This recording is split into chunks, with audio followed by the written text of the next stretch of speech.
अस्सलाम वालेकुम, मैं हूं डॉक्टर कलीम। अपने YouTube channel doctor Kaleem Madani पे आपके सामने हाजिर हूं। मेरा channel doctor Kaleem Madani subscribe कीजिए और बेल आइकन के बटन को दबा दीजिए ताकि मेरी हर आने वाली वीडियो आप तक पहुंच सके। ये मेरा उम्रा की सीरीज़ का दूसरा जो है वो वीडियो है। पहली वीडियो में मैंने आपको बताया था कि ये जो एजेंट लोग हैं ये आपके साथ किस तरह धोखेबाजी करते हैं। दूसरी बात अब ये कि अब वहाँ पे आप पहुँच गए हैं, अब आपने जाना है तो आपकी तैयारी कैसे होनी चाहिए। उम्रा की तैयारी जो है ना अल्हम्दुलिल्लाह बड़ी आसान है, हज की भी आसान है अल्लाह की रहमत के साथ। तो आपने क्या करना है कि सबसे पहली बात ये होती है कि आपने अपने जो तैयारी करनी है उसमें एहराम आप खरीदते हैं। चूँकि सऊदी अरब का जो दर्जा हरारत है वो हमारे मुल्क से थोड़ा सा ज़्यादा है, इसलिए कोशिश करें कि जो ना एक चादर आप कॉटन की लें और दूसरी चादर आप तौलिया की ले लें तो वो ठीक है, वो काफ़ी मुनासिब रहती है, वो उसमें आसानी रहती है। दूसरी बात ये है कि जो वहाँ पे जब आप जाएं तो आपके पास जब यहाँ से चीज़ें आप लेके जाएं तो उनमें कोई ऐसी चीज़ नहीं होनी चाहिए जो आपको एयरपोर्ट पे वो रोके, जैसा कि चाकू, इस तरह की चीज़ जो है ना आपके हैंड बैग में नहीं होनी चाहिए। नेल कटर, नेल फाइल, कोई भी चीज़ ऐसी जो तेज़ धार वाली होगी वो आप हैंड बैग में नहीं लेके जाएंगे।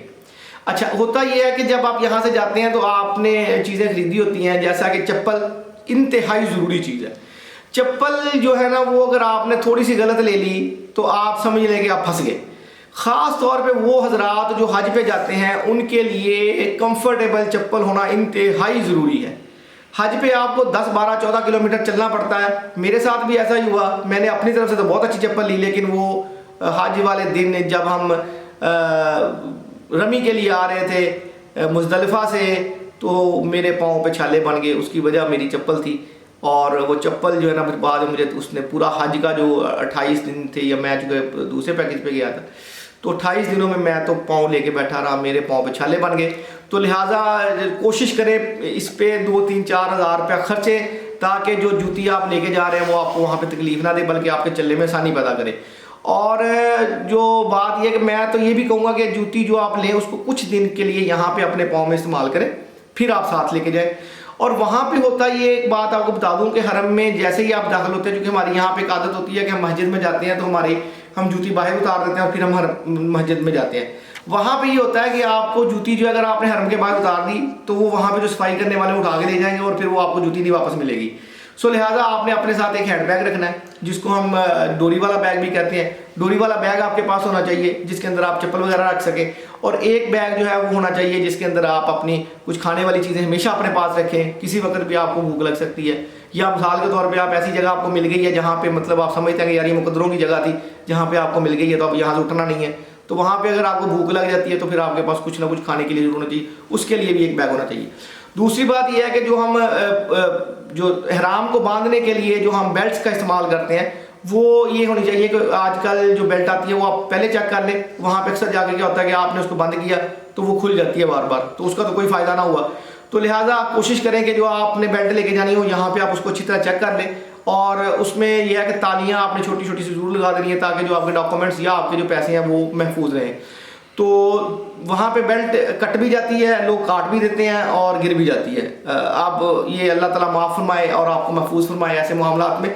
तो लिहाजा कोशिश ये करिएगा जो आपने बेल्टें लेनी है वो थोड़ी सी बेहतर वाली लें, और अगर मिसाल के तौर पे आप यंग नहीं है तो आप पेंट वाली बेल्ट भी इस्तेमाल कर सकते हैं इंशाल्लाह ताला, उसके साथ भी आपका एहराम नहीं खुलेगा।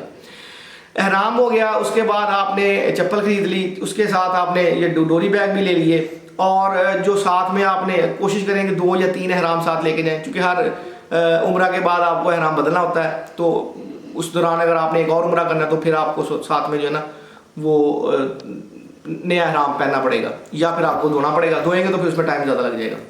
तो लिहाजा 2 या 3 एहराम लेके जाएं। जो हमारी माएँ बहनें बेटियाँ हैं जो उम्रा पे जाना चाहती हैं, हज पे जाना चाहती हैं, उनके लिए तो ये है कि वो चादर होती है या जो उसका स्कार्फ होता है वही चल जाता है। तो बहनों के लिए जो है ना वो इतनी चप्पल की जो जिस तरह मैंने आपको बताया वो नॉर्मल पहन सकती हैं। इसी तरह ये है कि आपने जो सामान लेके जाना है वो आपने इस तरह के बैगों में लेके जाना है कि वापसी पे जब आप आएँ तो आपके पास सामान चूँकि अक्सर औकात ज़्यादा हो जाता है, हम बहन भाइयों के लिए कोई ना कोई चीज़ें लेके आ रहे होते हैं, तो लिहाजा आपको ये चाहिए कि आप वो जो बैग हो उनमें कैपेसिटी जिस भी आप एयरलाइन के साथ सफ़र कर रहे हैं उस एयरलाइन की गाइडलाइन के मुताबिक होना चाहिए। तो ये ना हो कि आप जाते वक्त मिसाल के तौर पे अगर किसी एयरलाइन का 46 या 46 kg का बैग है, 2 बैग अलावा है एक पासपोर्ट पे, तो पता लगेगा आपने जो है ना वो या एक पासपोर्ट पे ही जो है ना वो 46 है, तो आपने पाकिस्तान से ही ज़्यादा कर लिया, तो ये मुश्किल हो जाएगी आपके लिए। तो ये चीज़ इंपॉर्टेंट है। और दूसरी बात यह है कि गर्म कपड़े भी साथ लाजमी रखा करिए, क्योंकि मदीना शरीफ में जब भी ठंडी हवाएं चलती हैं तो इसलिए उनमें फिर जो है ना वो फिर अच्छी खासी सर्दी हो जाती है।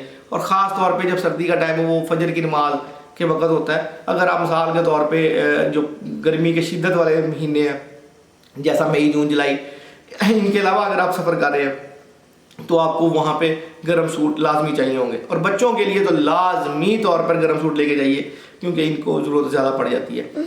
दूसरा ये है कि जो सबसे इम्पोर्टेंट बात है वो ये कि अद्वियात यहाँ से लाजमी लेकर जाइए, जैसा कि खांसी, नज़ला, ज़ुकाम और कुछ एंटीबायोटिक्स वगैरह बुखार के लिए, पैरासीटामोल वगैरह, ये लाजमी होनी चाहिए। और अगर आपके साथ बच्चे हैं तो उनके लिए तो ज़रूरी है कि हर तरह की एंटीबायोटिक सिरप शक्ल में होनी चाहिए। अगर आप नहीं लेके जा रहे तो ये आपकी गलती है। वहाँ पे जाके हकीकत की बात है आपको मेडिसिन नहीं मिलती है, अगर मिलती है तो बहुत महंगी होती है, तो वहाँ पे मुश्किल हो जाती है। तो लिहाजा यहाँ से जब आप जाएँ तो आपके पास हर तरह की जो है ना मेडिसिन ज़रूर होनी चाहिए। एक तो ये है कि आबो हवा का फ़र्क होता है, आबो हवा के फ़र्क के साथ वहाँ पे जो है ना वो फिर प्रॉब्लम होती है, खांसी और गला ख़राब, तो ये नॉर्मल चीज़ें हैं वहाँ पे।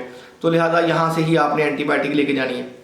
और तीसरी बात यह है कि खाने पीने के लिए अगर आपके साथ बच्चे जा रहे हैं तो यहाँ से दूध लेके जाइए, किसी भी कंपनी के डब्बे ले लें, या साथ में जो है ना वो चाय बनाने के लिए लाजमी सामान लेके जाइए, क्योंकि चाय पे वहाँ पे अच्छा खासा खर्चा आ जाता है।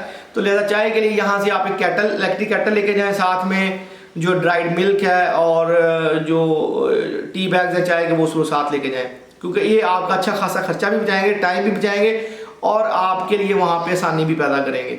इसी तरह बच्चे अगर जा रहे हैं तो बच्चों के लिए यहाँ से आप कप केक्स वगैरह या फ्रूट केक्स वगैरह, बिस्किट्स वगैरह और कुछ इस तरह अगर चीज़ और पसंद है तो वो इस तरह के बैग्स भर के लेके जाएं, क्योंकि ये वहाँ पे इस्तेमाल हो जाएंगे, वापसी पे ये बैग खाली हो जाएंगे, तो ये भी आपके लगेज के वापसी पे ये इस्तेमाल हो जाएंगे इंशाल्लाह ताला से।